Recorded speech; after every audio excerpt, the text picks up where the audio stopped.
Od mikrofónu vás zdraví Martin Kamenický a poslušne hlásim, že v tomto videu sa budeme venovať tomu, ako schudnúť alebo ako pribrať. Pretože viem, že mnoho ľudí to rieši a napríklad keď chce niekto schudnúť, tak mu to nejde, skúša všetko možné, rôzne diety, cvičiť a podobne.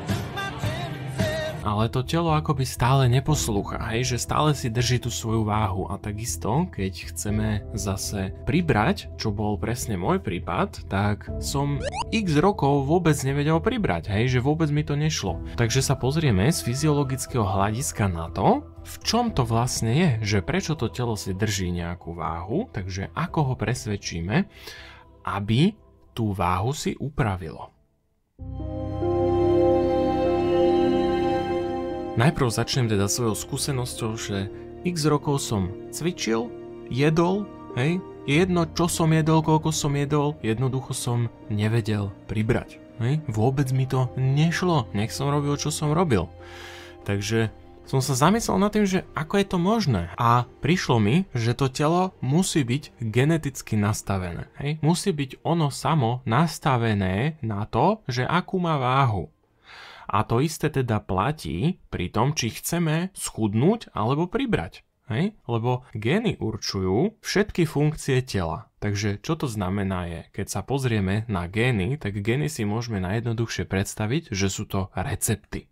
A podľa týchto receptov telo vyskladáva za sebou sekvencie aminokyselín a tieto aminokyseliny, ako sa pospájajú a naväzujú na seba, tak tvoria akoby také vláčiky, ktoré potom nazývame, že sú proteíny a tieto proteíny potom majú istú štruktúru. Oni sa ešte formujú do rôznych tvarov a podľa toho, aké majú tvary, podľa toho dávajú tú funkciu tomu telu. No a toto tiež riešil aj doktor Bruce Lipton, keď zistil, že génov máme v tele iba okolo 20 000, ale proteínov, ktorých sa nám vie vytvoriť, je vyše 100 000. Takže ako je možné, že telo si vie vytvoriť o mnoho viac proteínov, ako máme génov? A je to presne od toho, že ako myslíme, ako sa cítime. Pretože to, ako myslíme, ako sa cítime, ovplyvňuje celú fyziológiu tela. To, aké hormóny, látky a všetko si vylučuje do toho krvného obehu. A teraz tá krv v tom našom tele, ktoré ide cez všetky tie cievy, všade k bunkám, tak to je prostredie pre bunky. Čiže je to isté, ako keď my ideme vonku, tak tým prostredím pre nás vonku je, povedzme to, počasie a okolie, aké je. A my sa prispôsobujeme tomu prostrediu, v ktorom sme. Takže to isté robia naše bunky. Keď naše bunky dostávajú stále rovnaké prostredie v tej krvi, ktoré im dávame, tak sú naučené sa prispôsobovať tomuto prostrediu, teda tomu zloženiu krvi. Takže ak my chceme zmeniť svoj stav, čo sa týka teda presne aj toho, že akú máme váhu, tak potrebujeme telu dať iné prostredie v tej krvi, aby prispôsobilo tie gény, tú génovú expresiu, teda ktoré gény budú aktívne a ktoré nebudú aktívne a potom, aké proteíny vytvoria, do akých tvarov a tie potom určujú tú funkciu toho tela, ako funguje. Hej, úplne všetko. Takže samozrejme, že tento proces je aplikovateľný na zmenu čohokoľvek, hej, by to malo fungovať, pretože sú prípady napríklad, kedy ľuďom narastli ďalšie zuby v dospelosti. Hej? Takže zase je to o tej expresii tých génov toho, čo tomu telu vlastne povieme, akú informáciu mu dáme do tej krvi, do toho prostredia. Preto sa aj v Biblii hovorí, verte, že to, o čo prosíte, ste už dostali a budete to mať. Lebo čo znamená veriť? Hej, bežný človek, no tak akože verím, no tak čomu verím? Hej, povedzme, že verím tomu, že som človek, že sa volám takto, volám sa hentak, nachádzam sa tuná, toto je moja mama, toto je môj otec, toto sú moji priatelia. Hej, tomu verím, je to tak, dobre, ale reálne čo to je? Hej, že verím. Sú to informácie. To, čomu veríme, keď niečomu veríme, tak znamená, že my tam máme uloženú informáciu v našej nervovej sústave a my sa potrebujeme naučiť cítiť sa a myslieť ako ten človek, ktorým chceme byť. Čiže my sa musíme naučiť cítiť a myslieť ako chudý, keď chceme schudnúť a musíme sa naučiť cítiť sa a myslieť ako ten, kto má väčšiu váhu, keď chceme pribrať. Takže toto hovorím zo skúsenosti, že keď som si toto uvedomil, tak som si dal otázku, hej, že ako sa ja mám teraz cítiť, že mám väčšiu váhu, ako mám, keď nemám.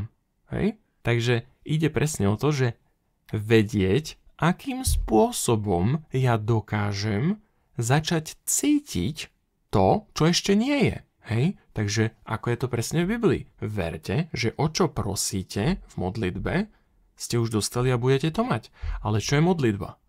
Skutočný význam slova modlitba není to, čo si ľudia myslia. Hej, to, čo im ukázala cirkev. To s tým nemá absolútne nič podobné. Modlitba je v podstate to isté ako hlboká meditácia, kde uzavrieme naše zmysly všetky tomu vonkajšiemu prostrediu, pretože čo robí to naše telo, hej? Keď ja niečo vnímam, tak na to reagujem. Keď ja na to reagujem, tak mi to mení to, ako sa cítim. Čiže to mení zloženie krvi, mení to tú fyziológiu toho tela. Takže ja sa potrebujem uzavrieť pred vonkajším prostredím najprv, aby som dokázal urobiť aj tie fyziologické zmeny vnútri. Preto skutočný význam slova modlitba je, že sa uzavriem pred všetkým vonkajším a idem dovnútra do seba, kde nepoužívam už tieto zmysly, aby som neaktivoval stále tie isté gény v tom tele, tú istú génovú expresiu a nemal to isté zloženie krvi. Takže keď ideme napríklad večer spať, tak prirodzene klesá aktivitu mozga do theta vln a vtedy dokážeme jednoduchšie sa dostávať v predstave do situácie, ktorá nám ukazuje a potvrdzuje, že sme schudli alebo pribrali. Alebo to môže byť čokoľvek iné. Hej, na tom nezáleží, čo to je. Ale toto je ten tréning, ktorý musíme spraviť. Takže čo som v praxi urobil ja? Roky som nevedel pribrať. Hej? Nedalo sa proste nič. Lebo keď jednoducho tie gény v tom tele a bunky sú nastavené na tú nejakú váhu, nedá sa. Hej? Nedá sa, musím ich ja nejakým spôsobom najprv presvedčiť. Takže som začal zaspávať v predstave toho, že som učil to telo sa dostať do toho pocitu, do toho stavu, do toho presvedčenia, že sa cítim, že mám väčšiu váhu. Takže si môžem predstaviť nejakú situáciu, ktorá mi to potvrdzuje. Hej, napríklad ak chodím povedzme niekam do fitka a sa stretnem s niekým, s kamarátom alebo s niekým, s kým cvičievam často a mi hovorí, že si nejak pribral, hej, že je to vidieť. A teraz ja nadobudnem na základe tej situácie to presvedčenie, hej, že sa to vlastne stalo.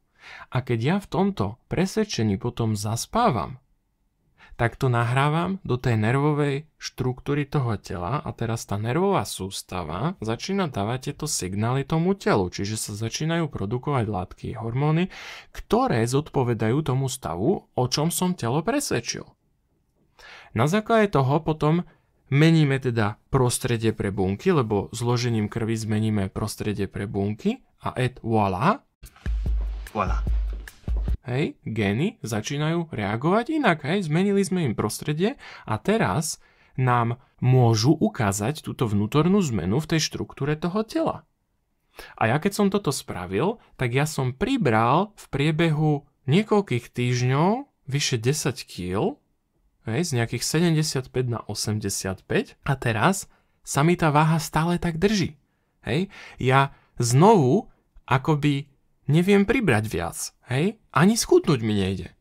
Pretože ja som to zmenil v tých génoch v tom tele a ono sa teraz reštrukturalizovalo a drží si zase tú svoju váhu podľa toho, o čom som ho presvedčil v tej predstave, keď som zaspával v tom presvedčení, v tej situácii, že už sa to stalo, že už to je, hej? Čiže verte, o čo v modlitbe prosíte a budete to mať.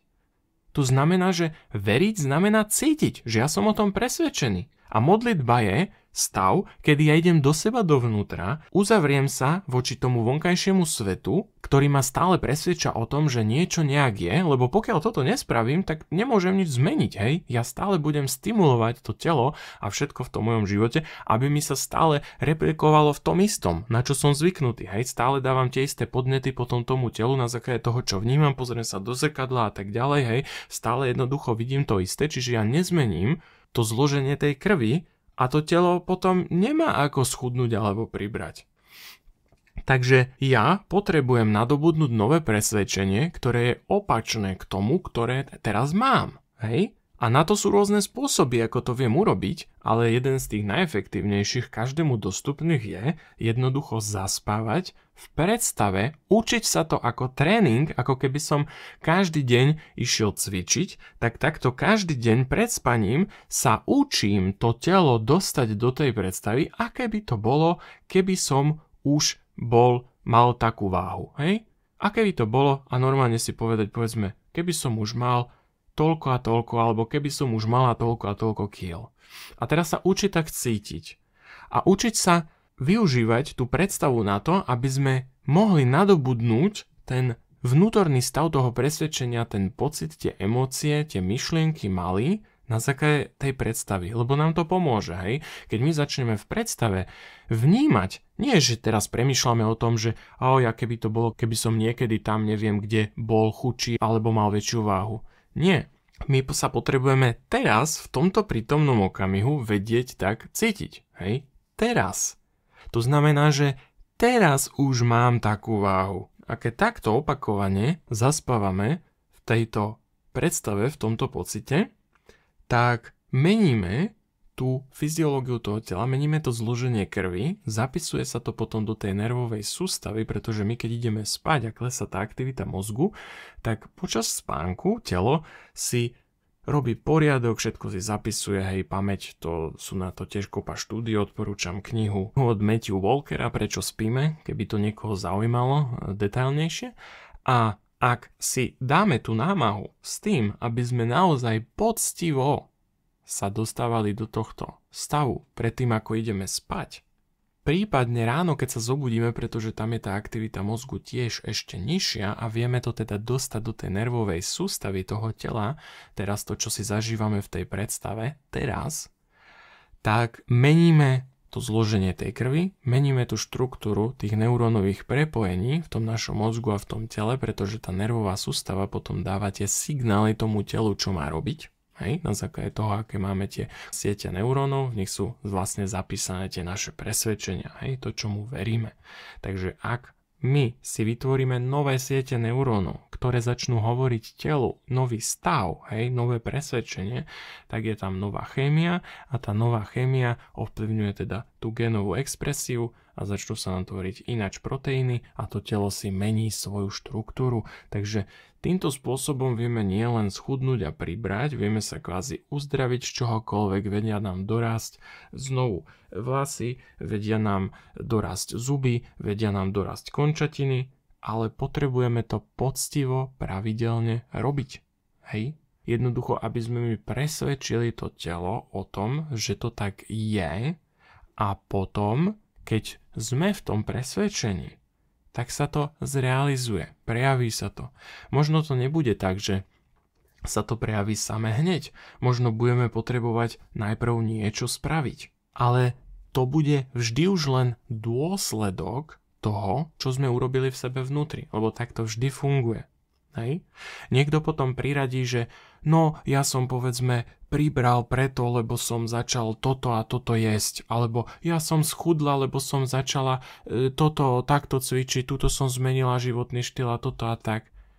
Ale tá príčina nikdy není tieto veci, čo sme začali robiť. To už je len dôsledok, ktorému má naša myseľ tendenciu priradiť, že kvôli tomu sa to stalo. Nestalo. To bol už len následok, ktorý následoval potom, ako sme spravili tú zmenu vnútorného presvedčenia. To, kým sa cítime byť. Ak my zmeníme toto presvedčenie v sebe, tak sa začneme ináč správať, ináč myslieť, ináč konať, ináč reagovať a prídu nám do života situácie, na základe ktorých sa dostávame tam, kde sme už boli vopred. Takto to funguje so všetkým. Hej? Úplne so všetkým. Môžete to využiť na zmenu čohokoľvek v živote. Ale nejde to len tak, že teraz, tak ja si predstavím a budem. Nie. To si vyžaduje tréning a disciplínu, aby sme zmenili tú fyziológiu toho tela a naozaj sa to v ňom prejavilo a potom následne sa to prejavilo vo všetkom v našom živote. Alebo potom samozrejme ešte existuje iné riešenie, veľmi rýchle a jednoduché, ale s tým už vám vie poradiť iba skutočný študovaný odborník. Zdraví vás z najdoktorovejších doktorov, najdoktorovejší doktor. Chcem vám ukázať túto pilulku. Či tam, tak asi tam, dobre. Zdraví vás teda doktor a toto je najlepšia pilulka v živote, akú si môžete kúpiť, pretože toto vyrieši všetko, hej, to aj schudnete, keď chcete schudnúť, tak toto si kúpite, to hneď schudnete, keď si to kúpite, aj priberete hneď, hej, že to je úplne jedno proste, to čo chcete, to sa stane, toto je jedna z tých najlepších piluliek vlastne na svete, pretože toto je... Po veľmi dlhé roky sa to vyvíjalo, tí najväčší odborníci na svete sa podielali na vývoje tejto pilulky, ja vám dám aj štúdie, tam sú napísané vlastne na letáčiku, keď si to kúpite, stojí to iba 999 €, hej, a vlastne všetko to vyrieši vo vašom živote, hej, všetko. A vôbec to není drahé tým pádom, hej, no. A je samozrejme, že je limitovaná edícia, hej, toho a... Keď si to kúpite teraz, tak ešte sa vám ujde, ale ono sa to nebude dlho, hej, lebo keďže je ich málo, hej, lebo strašne drahé je to aj na vytvorenie, hej, takej pilulky, keďže treba všetkých tých vedcov ako zaplatiť, tak toto je ona, hej, aby ste videli táto pilulka. No, takže rýchlo, treba čo najrýchlejšie si ju zakúpiť, ja vám tam máte link, niekde tam bude, hej, niekde tam, a určite si to kúpte, lebo vravím, aj schudnete, aj priberete, netreba riešiť nič v živote, hej, čo doteraz ste aj riešili a diety a neviem čo, všetko možné a cvičiť. Stačí si toto kúpiť, všetko to rieši, hej, no a potom si prečítajte letáčik nežiaducich účinkov, možno tam nejaké sú, to uvidíme neskôr, ale určite si to kúpte a myslím, že to nebudete ľutovať, že to všetko bude hneď vyriešené v živote. Tak ďakujem za pozornosť a ako určite si to nezabudnite kúpiť a tým prispiejete k svojmu zdraviu, hej, že by ste boli to najzdravší a bude sa vám dariť vo všetkom v živote, aj všetko sa zariadi, hej, všetko. To je ako keby ste požili ako od Boha niečo, viete, keďže to doktori vymysleli, tak to všetko vyrieši, hej. Úplne ja dávam ruku do ohňa, by som dal za to, len tu není žiadny, hej, tu nemám oheň, takže určite toto si kúpte. A majte sa pekne. Ďakujem vám za zhliadnutie, ak sa vám video páčilo, tak mu nezabudnite dať like a prihlásiť sa na odber, aby vám v budúcnosti rôzne ďalšie videá, ktoré vám môžu pomôcť v živote, zase neunikli. Prípadne, keby ste chceli pozerať všetky videá, ktoré mám na YouTube, bez reklamy a mnoho ďalších, ktoré tam nedávam, tak si môžete pozrieť kruh Equilibrium a prihlásiť sa do ňoho a tým spôsobom aj podporíte moju tvorbu, keď sa vám páči, aby to mohlo pomôcť čo najviac ľuďom. Takže ešte raz ďakujem vám za pozornosť a prajem vám pekný deň.